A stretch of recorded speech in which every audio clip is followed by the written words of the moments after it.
Hey guys, this is Ben from Ben's RPG Pile, and today we're going to talk about how to make a Dungeons & Dragons player deck Magic style. So we got a lot of questions off Twitter and such about, hey, what are those decks I see you guys taking photos of and use on your video podcast that you put out each week?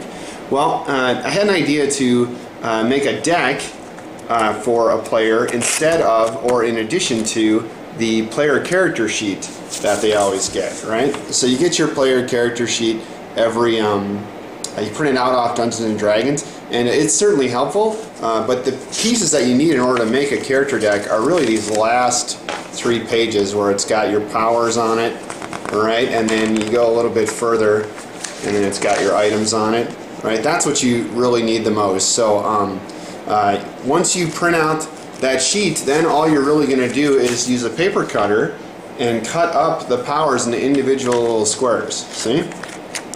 Like so. Okay? And then I'm going to show you use a variety of materials to kind of create a little deck card for it. But first, let's show you what's in that deck. Okay? But basically, what you're going to start out with is, first thing you have is your card right there. Right, and that's got your basic stats. Flip that over, and that's got your skills on it. Okay, and this is Bookman, the heralded wizard, fame and fortune, whose deck I'm showing you. Okay, then you've got your basic and ranged melee cards, right, at will, right. Okay, and then you're going to start to your second wind, and then you're going to start to. Here are some cards that Wizards made a long time ago. I'll show you those. Basically, they're just the power cards. I don't even know if Wizards still makes them, honestly. But these were handy in that for generic powers, they had everything on it that you needed. So I would slip those into a sleeve, and it would be all the info that they needed to have accessible. But here's a little, and here's a quick little box. Remember that? Remember that thing? Sure. Okay.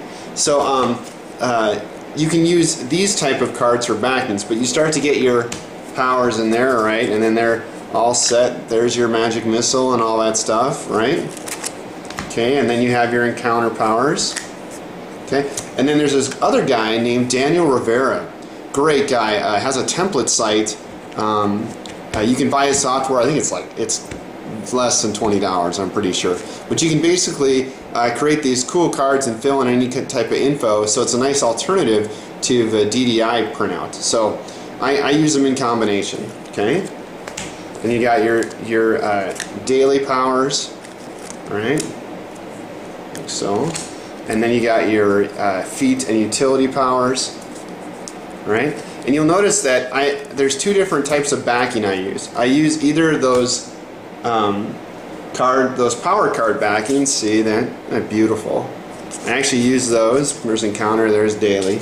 But notice those have where it says paladin and stuff on there. So sometimes what I'll do instead is I'll use these. I don't know if you remember these. These are the cards from the character sheet. Right? Remember the old character sheet pack they used to put out? I don't even know if they still put that out. But this had at will, encounter, and even magic item ones, right? And these were generic, so I use these also to create my backs. Okay, and then item cards, right? Here you use those item cards, but I use Paizo's item cards to represent potions. All right, so you can find there like the spell book or something like that.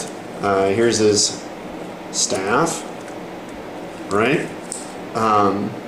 Like so, okay? But sometimes I'll take it a step further and create actual items, right?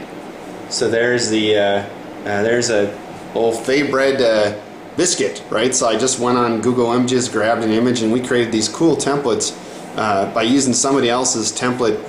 We just enhanced it, and we use that on one side, and then I just printed out the DDI description on the other side, okay?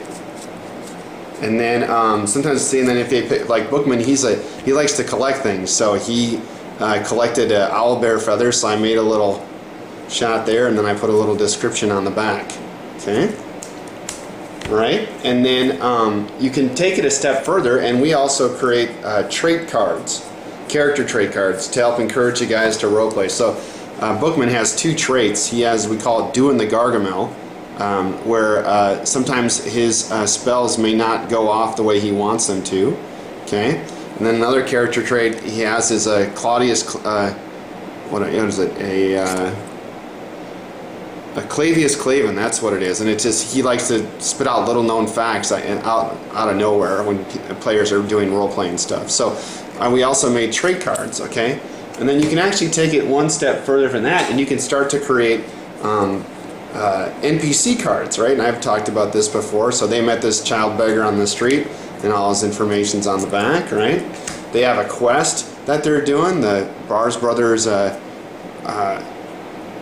half-orc horde, and so they met this guy in a prison cell, and then all the information on the back, right? And then if they encounter monsters, well, no problem. They fought some Durger, right? Here's another couple Durger, right? So we save those to help tell the story and remind them what's going on.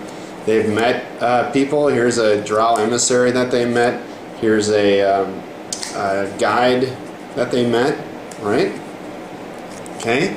And then we'll take it even a step further on that, and we've created places that they visited. So that's the Horn Hold, so we made a little place card for that, and then the information on the back, right? And then we've also created quest cards. So like there's a map that they got, and then there's what information about it on the back, okay? And then here's some other quests. I usually use these cool scroll cards, right? And the scrolls have quests on the back of them. Right, so this helps them remember what they're supposed to do during the game. So a combination of the quests and the people that they're supposed to find and encounter really helps the guys remember the story that we're doing. They have a lot of, we only play once a month, and so we have it's hard to remember all that stuff. So I found that these cards really help. They help me as a DM too, try to remember everything. Okay, and I'll just show you real quick how we make a card. So we do a Ultra Pro sleeves. Right, those are my favorite. Those work really, really well. Don't cheap on the sleeves, okay? And then if you're making like this guy's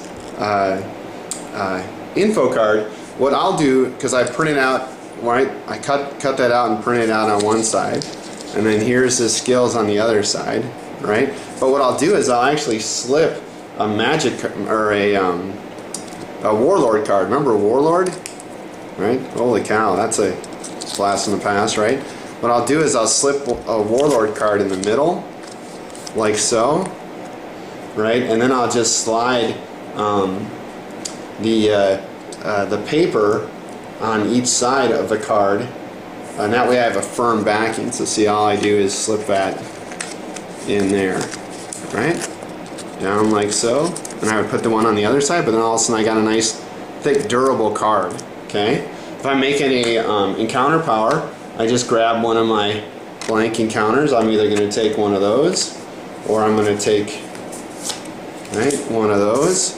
I'm going to grab one of those, but then I'm just going to take my sleeve, right? I'm going to slip in my encounter card here, because it's see-through on both sides, right?